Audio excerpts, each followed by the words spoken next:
Welcome everyone, this is Polypheals and you're listening to LOTRO Players News, where we take a look at lasers and LOTRO and here at LOTRO Players. And this week we have with us Sanswinda, Hello. Krister, Hello. hello everyone, and this week we do have some news because we had an update, 36.1, and the main item that they had in here is because the Treasure Boogan event is going to be happening soon, they decided to fix some game performance issues with the bestowal of this. So therefore, Treasure Boogan Quest bestowal should no longer cause a large client hitch. So if your client hitches for some reason, it's probably something else that's causing it. Also for item updates, the Brawler Asta Dunhoth armor set is now correctly named and now equips to the correct slots. What were those slots that equipped to before? I can only put my pants on my head. What's going on? Yes. Strange stuff, that's for sure. Many early quest weapons are now correctly categorized and searchable in the wardrobe, particularly hammers, axes, daggers, and clubs. And there is also an update to the Adventurers and Travelers Steelbound loot boxes, but I'll have a deeper article on that later on. Some old Avatar cosmetics and steeds have been moved off of Filbert Fig and onto the Curator. As for the landscape, a Brawler trainer has been added and a Beorning trainer has been removed for lore reasons from the Orthanc Ox Clan merchant camp.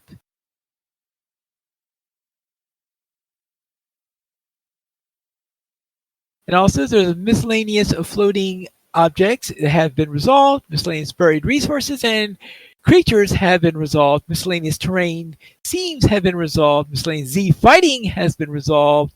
A lot of miscellaneous issues have been resolved, apparently. That's awesome. And both entrances to the auction house are now labeled correctly. Oh, they're to the Hernet auction house. Okay. And as for the store and market, once per account deliveries, such as expansion pack, expedition supplies, and supporter pack starter items, now require a character to have the novice trait before delivery to help prevent accidental loss of these items due to character deletion. Makes some sense. Do we know which lore reasons caused a Beorning trainer to be moved? I haven't the slightest idea.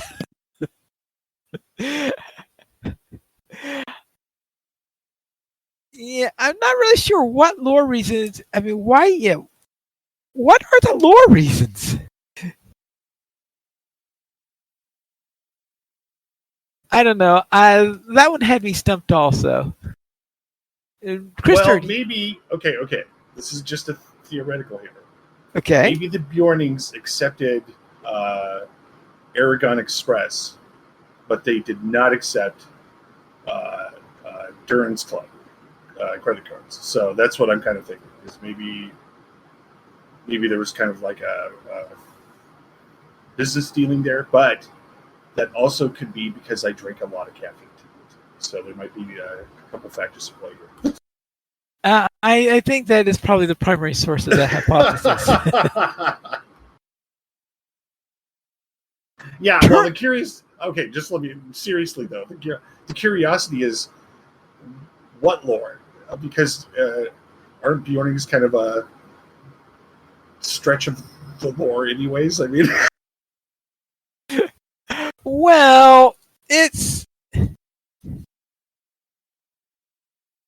I mean, the exact definition of what the Beornings are is, I guess, a little bit on the question on the lore side, but I mean, we know that there's a group of people known as the Beornings because that is specifically mentioned, but exactly what they are is another question. I used to watch that show. It was, hey, we're the Beornings.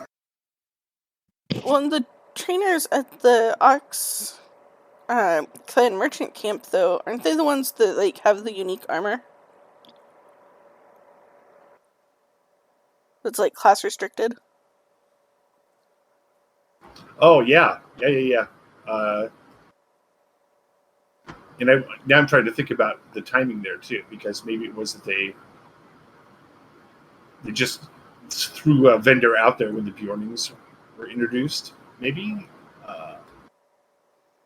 Maybe. Yeah, but if it's a vendor for something, then why would the Beornings not have anything out there? Yeah, well, that's the thing I don't have an explanation for. That's it. Maybe there was two. Maybe there's a secret Beorning vendor out there or something.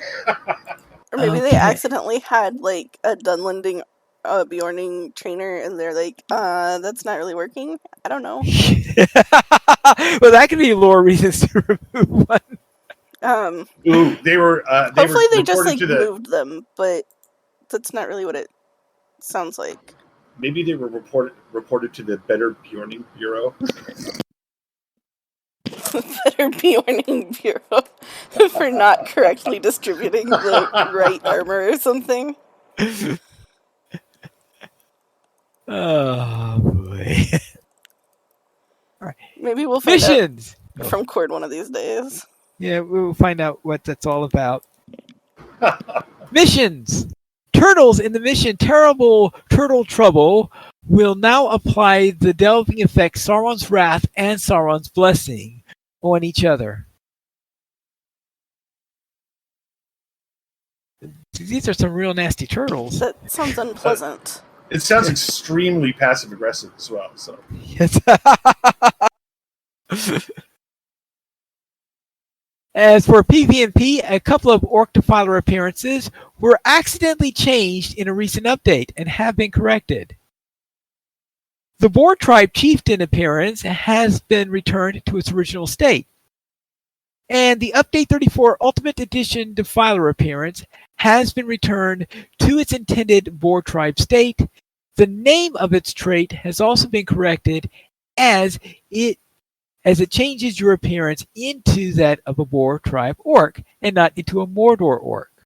But was originally called Mordor Orc trait or something? And the renewal of Gondor Quartermaster now uses the correct map icon.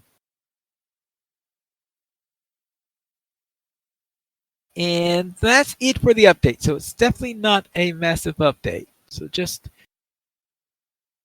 some minor changes here and there and fixing the Bugin treasure quest before it happens.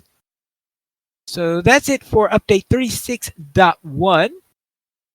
Now, they did have a loot box update in here, so let's go into that. Adventurers and Travelers Steelbound loot box update for July 2023.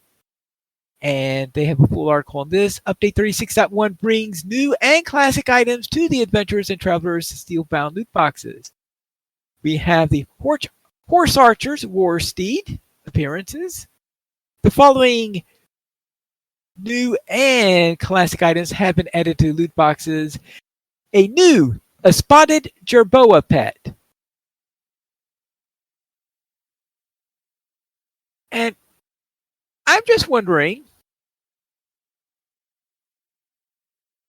where did the Jerboas come from? They came from their cute little houses, Pineleaf. Yeah, well, what I mean is, I'm wondering why at this time are Jerboa? Because I was thinking, wait, is that something appropriate for her? For Umbar, but it sounds more like something that would be appropriate for Harad or something like that, I would think. Or well, maybe some of the warriors were carrying their pet Jerboas with them, and Gondor was suddenly overpopulated by Jerboas, and people thought, "Oh, how adorable!" and they've become pets. Okay, so they're like an invasive. They're an invasive species, and the cure for it is traveling with them as pets instead of leaving them roaming wild. Okay. Yeah, you travel with them as pets for a while. When you're way, way far away from your house, then you release them into the wild. Yes. Okay, yes, you have to get at least 500 miles from your current location before you before you release them into the wild. Yes. Also, on top of this, we have the Horse Archer's pack, Horse Archer's boots, trousers, jacket, steed, and war steed. And there is a image of that at the top of the article showing the Horse Archer's war steed. It's a whitish one. Looks like we have some. I'm seeing some purple in this. I don't know what it, because this is the war steed, so I don't know whether that's purple is the default thing or if that's dyed somehow. And we have the steed of the Eldar also coming back. Things that are returning to this are the steed of the Eldar, the copper netherhound, the buff donkey, the fox and fiddle in signpost, the vase of white clover, and the vase of coxcomb. And they also have an image of a spotted jerboa in front of one of those jerboa houses.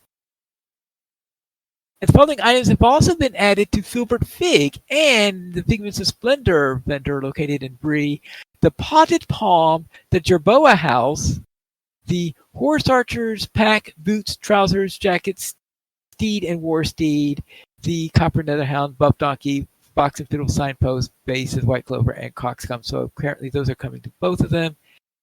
And we have, as I said, the Jerboa House next to a Potted Palm is also shown in there. And the Jerboa House is shaped like a hobbit home.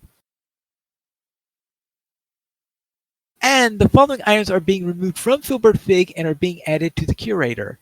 The door to Miserable Replica, the Moria crown column, the obsidian wall carving, the Moria ornamental urn, the freestanding door to Miserable Replica, the freestanding Moria crown column, and the small obsidian wall carving. So those are the changes relating to loot boxes and also to the curator and to Filbert Fig. So have either of you already gotten a spotted jerboa or anything like that? Not yet. Jerboas don't feel like my thing, you know. Okay. But this Filbert seems to be cornering the commercial markets. Are we seeing the kind of the creation of Lotro's equivalent of Walmart? Figmart? Figmart. Welcome to Figmart. And that takes care of the loot box updates. Now, next week, Scenario is going to give us a little bit of a preview on his casual stroll on Wednesday at 2 p.m. server time, where he'll be doing a preview of Lindleby Housing. I'm so excited. I so wanted Lindleby Housing from the first time I saw it. This is going to be so... I hope it's going to be so awesome. Oh, yes. We'll see. I hope that there's one of them that I really like, because I'm not much for the large houses that are in the Shire neighborhood, because I think of those rooms as being way, way, way too large for what you would have inside of a Hobbit house. So, which is why my main house that I have is one of those standard, very tiny Hobbit houses. It'd be nice to have a Hobbit house that's a little bit larger than that, that I could really work with. I guess we'll find out soon. Next week, maybe get a good idea of how big they are and what's going to be in them and things like that. And also soon, things that are coming soon, is that next week there will be a Bulwerer build. But this Bulwerer build will not be including the Lindleby Housing, unfortunately. That's because they want to emphasize the other updates that are coming in there, because there are two major updates that they're expecting to be in next week's build. One of them is the Stat Squish, and the other one are the class updates for the Guardian. And they know if they had the housing preview, that's all we would be doing, huh? Yeah, that's why I think everybody would be Rats. distracted by the Lindley housing and not paying attention to the Guardians and not paying attention to the Stat Squish. So they wanted to have a week with only those in there so that people would pay attention to them and provide them their feedback. So he did also, Orion did provide us with a preliminary look at what's in the Guardian updates. There will be have the usual 3 trees, and they did decide that the Fighter of Shadow, the yellow line for the Guardian, will become a utility line rather than a specialized line. So similar to what they've done recently to some of the other classes, such as the Warden, and I forgot what they did with the Captain. Terrible things. Terrible things. Okay. So there will be a Guardian refresh that's going to be tested. They're expecting in next week's borrower update, and there is a first look at that. I have a link in the show notes to that article if you wish to look over it. And finally, we also have an announcement coming soon. Is a crafting event. And in other words, this is an event that's going to be called the Combe Forester event. And this is the first crafting event implemented and will not be the last. We chose a gathering profession for first to prepare and test some interesting new possibilities and prepare players for the future of crafting.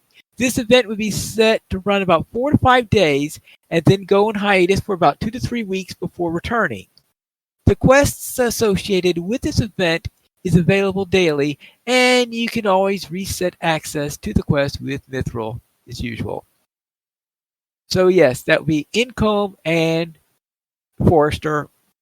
And I think they chose Combe because that's a place that's easily accessible by players of all levels. So you don't have to be super high level in order to participate in this event. And as for Forester satisfied a niche that we felt had broad appeal and won out over a push from Scary, which offered a host of prospecting tournament. So they were thinking of, would we have a Scary prospecting tournament or would we have a Forestry tournament over in Combe? We expect that Scary will have its day and that prospectors and scholars will have a reason to rejoice and show off their skills at some point in the not too distant future. For now, the centralized location to Bree and the fact that the Combe Lumber Camp is a unique fit without any immediate threats within its bounds makes an ideal location, because I think Scary has this problem with spiders or something like that. I think we should stay away from Scary personally. There's not really any need for any sort of event there unless the event be a giant bonfire to light the whole place up. Using spiders as fuel. Yeah. Using spiders as fuel. And making sure they can't respawn, like kill the respawn points. I don't know. Yeah, no. Avoiding Scary seems very prudent. You just wish it was for a more permanent basis, yes. So, what to expect? The event is on a schedule rotation that will settle somewhere near 14 to 21 days off and 4 to 5 days on. The event is on a standard daily reset timer that you can bypass with Mithril. The event is announced to Freeland territory when recruitment for the event begins. This is just to let players know that they can head to Combe and accept the quest that allows them to participate in the first competition. Once at the location, you can, if you have Forester as one of your professions, accept the quest from the event coordinator, Manson Thorne's son. Once you accept the quest, you cannot leave the area of the Combe Lumber Camp, or you will fail the quest and have to reacquire it from the event coordinator. Your first step on the way to becoming a competitive forester is to register with the event judge, Mason Thorne's daughter. It's just staying within the family, isn't it? Once the first contestant registers for the event, another announcement goes out to Breland informing the players that the competition has its first contestant. When another player joins the contest or 2 minutes expires, a third announcement alerts Breland that the event will begin in 2 minutes. During this window, any number of players can acquire and register for the event. But once there are 3 competitors registered, or that short window of time is closed, you cannot acquire the quest for the event. Now, all you need to do is wait for the judge to say, "Go!" The event is a series of objectives, all relating to actions undertaken by foresters in their everyday activities. You cannot use your axe or harvesting tool. You must collect one that is provided for you. So there's a special competition axe, I guess. Then you must harvest some wood, refine it, get it judged, gather bear skins, refine those to get them judged, sample brew from nearby taverns and inns, then sample brews. I guess that's part of the everyday experience of being a forester. I didn't realize that. Then collect a Oh my goodness! Yeah, you have to be completely drunk to want to chop trees down all day. Yeah, and then collect a caver and carry it through a race course. Is the challenge that they haven't told any of these businesses or people that this is going to happen? So the part of being the forester is escaping the clutches of the law as you commit a variety of crimes. I could just imagine. I'm just having all those drinks and then carrying a caber through a race course is going to be. I mean, is this a frat? I mean, is it? That's what it sounds like. I mean, I can just imagine you're going by someone's yard and the caver falls down and hits their house or something. I mean, bring a pitcher of beer every 5 minutes until somebody passes out. Then bring a pitcher of beer every 2 minutes. Okay. Special prizes are given to those who complete the activities first and second, and all participants receive a participation ribbon. And if they did not finish first or as runner-up, they receive a second participation ribbon.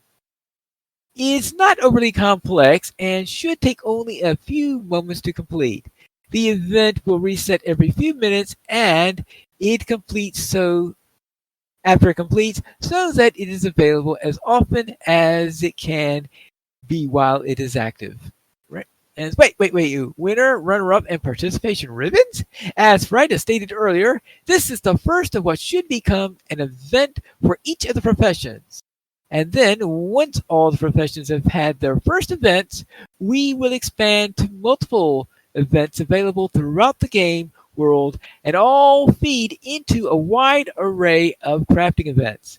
To increase simplicity and accessibility, we decided to unify the reward set for the craft events so that all crafters on an account can contribute towards the reward goals. And so each crafting event will have these uniform rewards as winner ribbons, runner-up ribbons, and participation ribbons.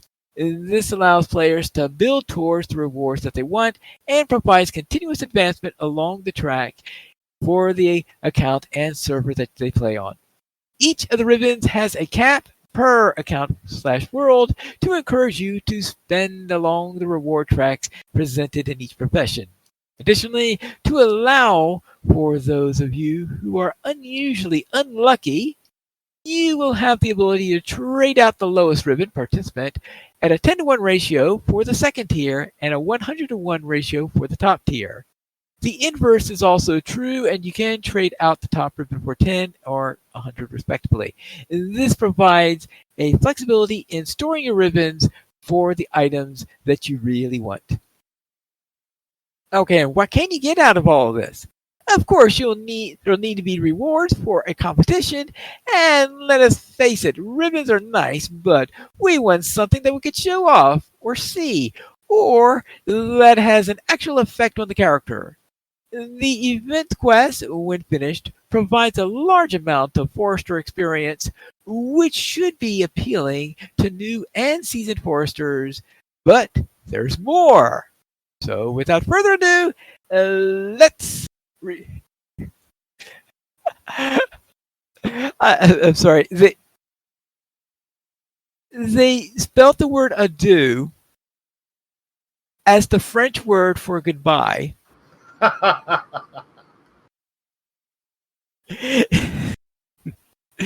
a little bit misspelling there, yes. So without further ado, the reward suite. Consumables. Whetstones. There are 3 whetstones that increase the critical success chance of Forester recipes for a short period of time. These come in small stacks. Cosmetic upgrade crafting ingredients. As part of this upgrade, we are introducing the ability to alter the appearance of the harvesting tools that you use when collecting and refining wood and tanning hides. These come in several varieties: dwarf, hobbit, elf, westerness, stone, ornate, gold, and mithril hatchets, and dwarf, hobbit, elf, westerness, ornate hide stretchers. These crafting materials must be used with a new modifiable Forester axe, also available in the craft event rewards track. I was really hoping this meant that we would be seeing a hobbit like wielding one of those like 6-foot long steel chainsaws or something. That would. I'm still trying to picture a hobbit carrying a caber. Well, you just put a little papoose. You have a little papoose on the front. Recipes. Each recipe provides a one-shot recipe to either add the cosmetic appearance to your crafting tool or to upgrade the crafting tool to a new enhanced version. More on that a bit later. And Lucky Stone setting. This is another crafting ingredient added to the game that we will discuss the importance of in the new crafting behavior section later on in the post. Cosmetics. Outfits. There are 5 new lumberjack outfits that you can earn. I'm sure that... Don't tell Calabathian. I'm sure that Calabathian will love these, yes. These cannot be dyed, and they are broken into black, blue, red, gold, and mithril attire pieces. Titles.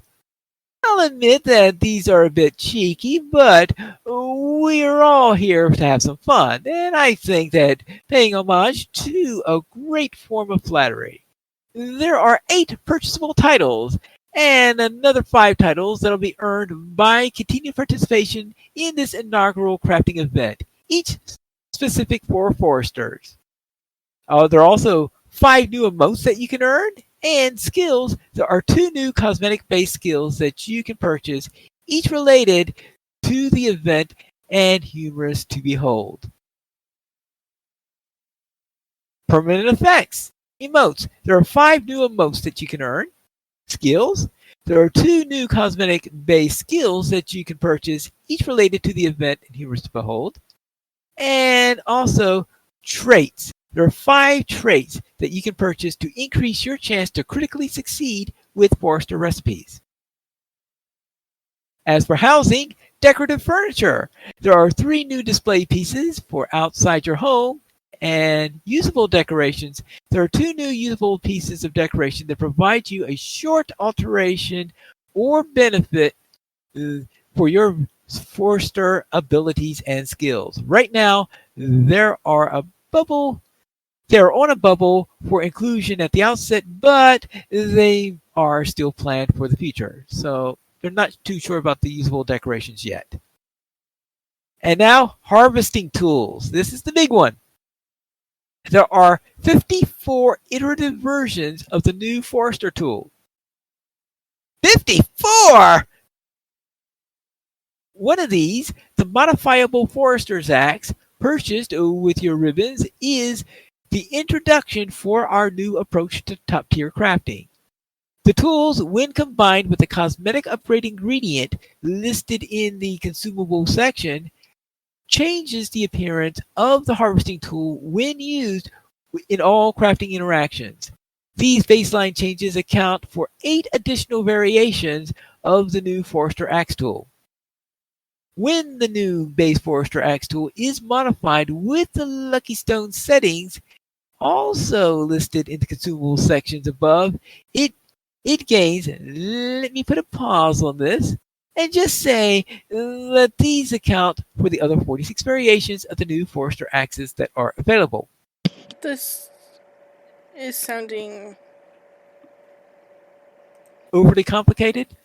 really complicated and unnecessarily grindy. Yes, Probably. I have a feeling that, yes, it's all you need are 2,000 winter ribbons in order to... Right? Like, my tools have been working just fine for years. I'm thinking this contrast as well, where you're like, all right, let's see, improvements and changes to the Guardians. Let's see, you guys, we're allowing you to use deodorant now, and you guys can take showers. All right, now we're going to the upgrades for the Forester. We have 745 mounts that are now accessible. You can have thousands of combinations of outfits. If you're a Forester now, you're effectively immortal. You can fly around. You have a flying steed. Wait. Okay, they add flight. I'll probably grind for it. Otherwise, that would be okay. Yeah, the flying axe. Well, I think the flight thing is unlikely. I just find it funny. I want the changes for the Guardians to be just as thoughtful as all the changes to the Forester. All these additions, and hopefully less like potentially grindy. Yeah, I mean, like you need a lucky stone. And how are we getting these lucky stones? And how many days of work do we have to put in? Yes, I guess we'll find out when we have the first event. I mean, I could send my hunter over there, since I think my hunter is my Forester. But if the Forester is the beginning, I want you guys have to contemplate. We got to look at the future, because when scholars come up, do you understand how much horrific poetry is going to be written during that competition? Well, first we have to survive the wrath of the Ents, because we're like taking down the whole forest. Maybe this is how we find the Ent wives. Oh, we find the Ent wives as we are chopping down. Because they get really angry and they're like, and boom, you're done. I mean, it would be a kind of funny twist. It'd be a funny twist for the Ent wives to come and attack us. No one suspects the Ent wives. Yes, every other hint of the Ent wives has always been, no, there are none in this area. No, there are none in this area. Well, no, there are none in this area. Funny too if like you never see it, like you don't really see it. You like just see the fist on top of your head, or you like just get punted out of the area. Yes.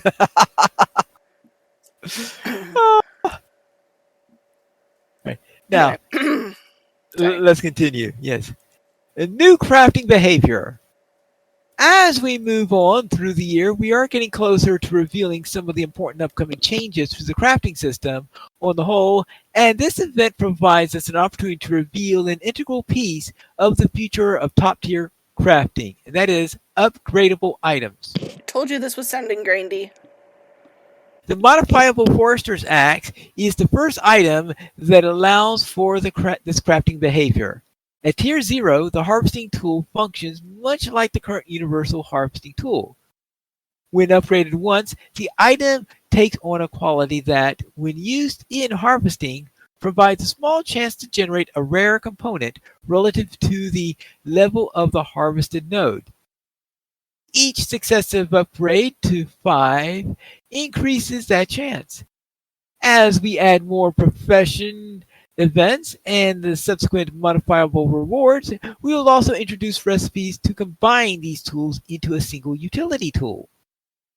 Wait, so now we have to do this, like, for each of our characters, multiple times so that each of them can have this multi-tool? Sorry. Sans, think about how cool it would be. You walk into this inn, everybody looks at you. All you got, you just basically are, you got your travel clothes on, you just got this case, like a cool key case. And then you open it up, and in front of everybody, to their surprise, you slowly assemble the 50 parts of your axe. And then you're like, I'm going to go out and chop some trees. And then everybody recoils in horror, burns down the inn, and the town is destroyed. Well, like, I've just started trying to finish upgrading my weapon, and I'm still frustrated by, like, how much work has to go into this, and it's not just, like, unlock the ability to gain more item XP. Right. It sounds like now, I don't know, like, do they expect us to have a job that we work so that we can pay for a subscription or not? I don't know. Oh, well. So, what does this mean for crafters in the future? While the future is still malleable, we are thinking along the lines of this. There will be a selection of items for each production profession that has a modifiable output. These new outputs are upgraded, all using the new Lucky Stone settings, currently only available for this singular crafting event. Uh-huh. This means that we all need to expand access to the Lucky Stone settings. This means that you will likely see the Lucky Stone setting available on the Delving Barterers, potentially as a weekly reward in a selectable capacity, and maybe as a new reward for the featured instances. The Lucky Stone setting will be needed in larger quantities for each upgraded level. Yes, you said something about grinding, and so we want that access to be steady. Not too quick or too slow. This is to imply that we will likely take a while to balance the acquisition against the primary path, the crafting events. I would like to know what their definition of steady access to, like, actually being able to have a functional in-game character is. I have no idea. Like, how many hours per week are they expecting that you'll have to put in, or, like, how many hours before you'll have a character 40. that can go into a raid? 4,000. Like, anyway, go ahead and continue. Okay, as far as how upgrades might work, we want to only tease this a bit here and say that the upgrade path on the available modifiable crafted items will all likely have 5 upgrades available. And each upgrade will either increase the statistical contribution, add essence slots, or add specific effects to the modifiable crafted item. These items will only be available to craft by those with mastery of the new top tier crafting tier, and potentially requires craft guild access or acquisition from other reward pads. As I said, the details are still malleable and formative. They will compete directly with the instance items, and their max upgrade item level will likely compete directly with raid gear, though it will lack the tradition set bonuses which raid gear has. Yeah. And in closing, we hope you enjoy the sneak peek at the first craft event that we are adding. We look forward to your thoughts, feedback, and dialogue. Also, tell us what profession you might want to see next. We have plans for each of the professions, but it might be nice to see the order in which you want us to roll them out. Okay, I've got to say, I like the idea of a crafting event. And I still think it would be pretty epic if, like, you crafted too greedily and the Entwives booted you.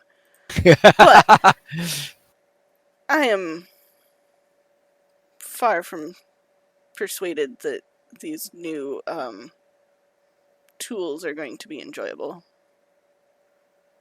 All right. And Krister, do you have an opinion?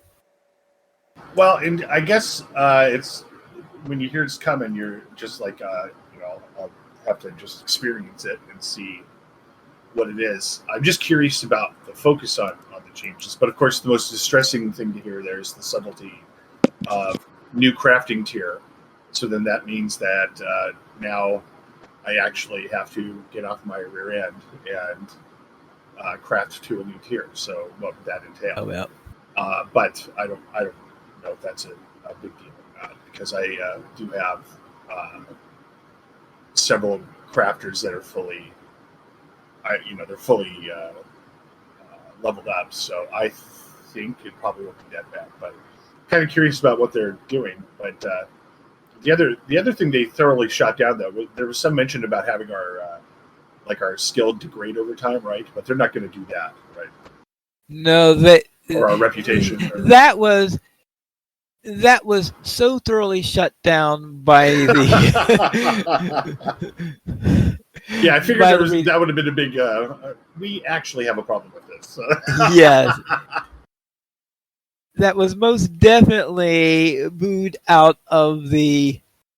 In fact, I think it even disappeared from one of the guides that first mentioned it because it was just so unpopular. Just yank that out.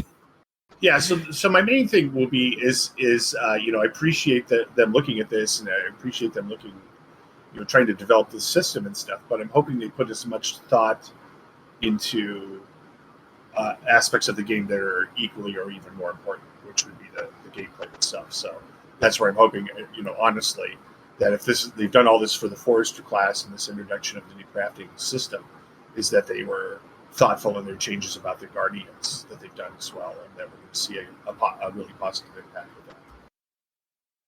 Oh, we will have to see. Well, at least on they did not say any particular date on when this crafting event is supposed to be starting. So I don't know, is this a 36.1 thing that they put in there, though, even though they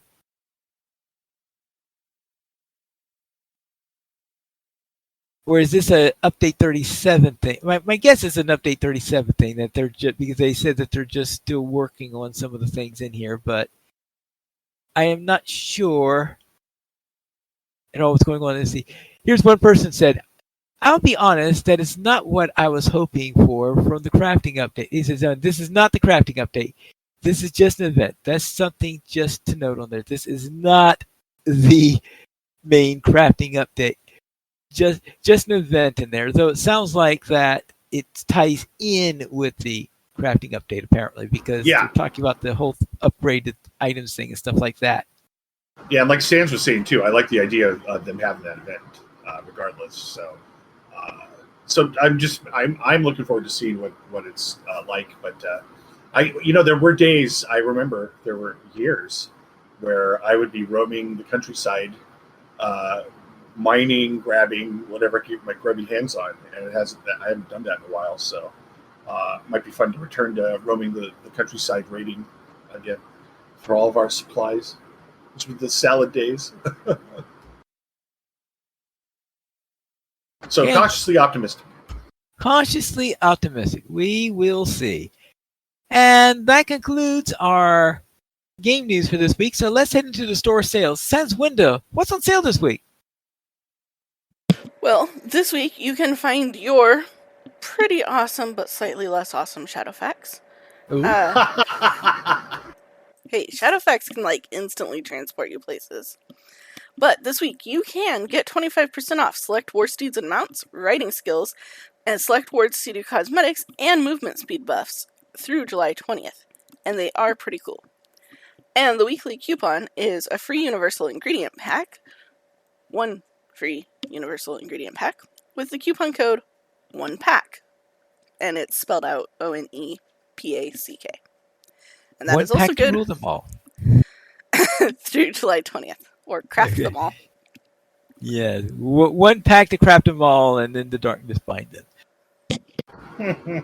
Let's head into our week in gaming. Christopher, what were you up to? Well, last night, just some nights, some Friday nights just aren't our night.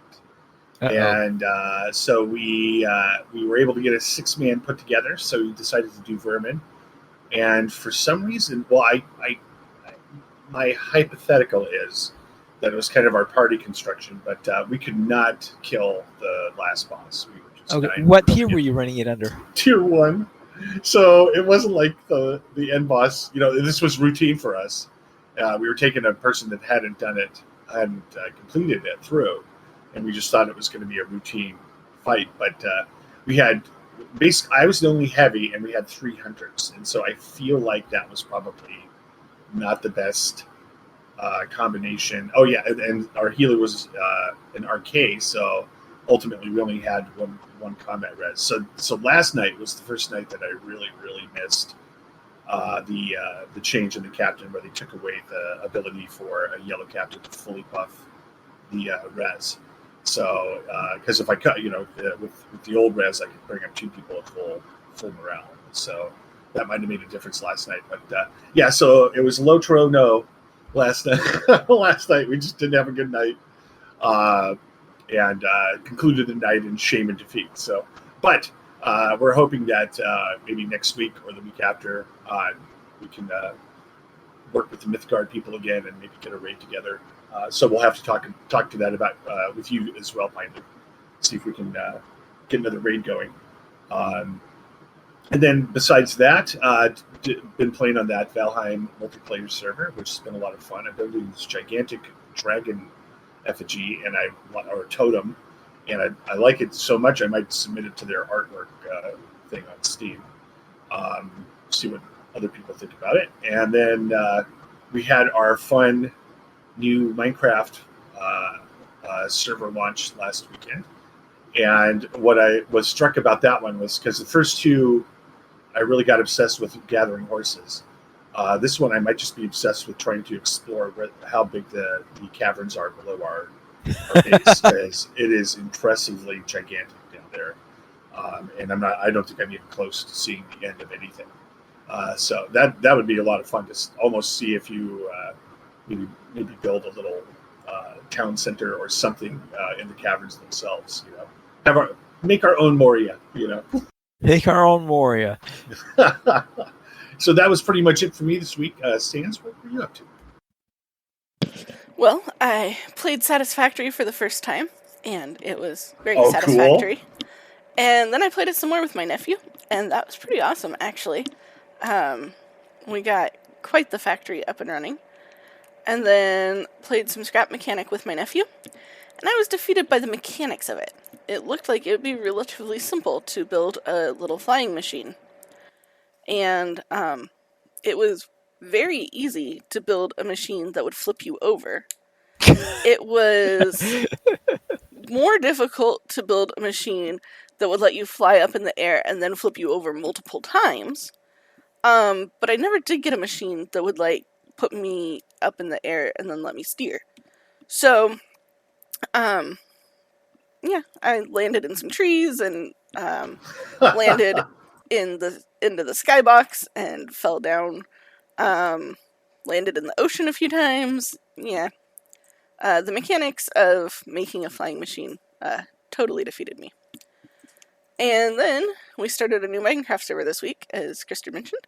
And we have a base in the cherry blossom biome, and I made an epic staircase to go up and down the mountain, and started some farming. So that was pretty fun. And that was pretty much my week. How was your week, Pineleaf? Alright, well this week, my low-level lore master finally finished Volume 1 of the epic story. That means I finally have nice work. Yeah. Finally have a portrait of Amarthio, right? Or I should say Narmalith, if we use the proper name afterwards. So yes, nice. I got that all done finally, because you know how long Volume 1 takes in order to do. And my Runekeeper, I joined in with Friday Night Fights. We ran some skirmishes. We ran Bells a Dale, this time at Tier 1, unlike last week we tried it at tier 2 to utter failure. We ran Bells of Dale at tier 1. Everything went nice and well on there. The skirmishes, they went well. Then we thought, okay, now let's just finish it off with a nice, wonderful vermin run. And I'm beginning to wonder, did they tweak it that last update? I wonder if you guys were having problems with it. Too. Oh yeah, we could not finish off that boss. Yeah, we were always. Our problem was it was the second spawn of the robust and ferocious rats, and that if we don't kill that one, I think it's the robust one that heals him. If you don't get that guy dead right away, it was just impossible for us. So then people would just get overwhelmed with the vermin. Yeah, and I kept on getting killed by when he is not noticing when he's doing his tail whip, and his tail whip one shots me. So that must have been what was happening. Yeah, because we would just have a couple people drop instantly, and that changes the dynamic of the whole. Oh yeah, yeah, so. Yes. Yeah, when he does that tail whip thing, and if you don't notice the induction that he's doing in time, it's very easy to go whap, boom, dead. Yeah. So. Yeah, so typically we run with we have Looney with us too. So we have a minstrel, and if it was our standard makeup, then we would at least had a little bit more redundancy in our recovery, which would be the RK would have been put Do Not Fall on Looney, and Looney would have had another in combat res. So that might have been more. But did you guys have plenty of in combat reses, or were you guys kind of? Let's see. Well, we had Do Not Fall when I remembered to put it up. It's well, I'm still not used to playing a Runekeeper in groups, so therefore remembering Do Not Fall can be a little bit of a challenging. But I'm starting to remember to put it up and all that. Let's see. I can't believe how many times I've been razzed for not motivating people. But that's what we should start doing: is razzing the Runekeepers when they don't do their Do Not Falls. I mean, yeah, that's like a fundamental failure. Let's see. I do know that someone did give me an in combat res one time. So I'm assuming. I think we had a captain there, so I assume that was the captain who did that because I don't think we had a minstrel. So I think we had a captain res plus Do Not Fall. So I think those are our two main ones on there. So yeah, I think our main healer was. I think it was the captain. It certainly wasn't me. Well, see that if that was the case, if the captain was running blue line, that would have been great. Because of course the blue line captain could fully trade the res, and so if he's bringing two people up at a time, that at least is a better chance. But yeah, I would agree with you, Pine Leaf. I bet you they did tweak it because we were just simply surprised last night. It was like, what? Are we just totally awful? Because I swear we could just do this with no problem. This last boss. So. Yes, and I do know that the Mythgard group we also had it down pretty much down, and I know that usually, while Ploy isn't the most serious raiding group in the world, they are, I think, probably closer to being serious than the Mythgard group is. We can do, and we of course we give ourselves a bad time all the time. Ploy was a perfectly competent raiding group. We could get stuff done, but we just haven't had. It's been very quiet lately. So, but that's what's so frustrating about it. But we've had that happen before, where you get a little confident, and then of course the game shows you not to be confident at all. Yeah. Next run.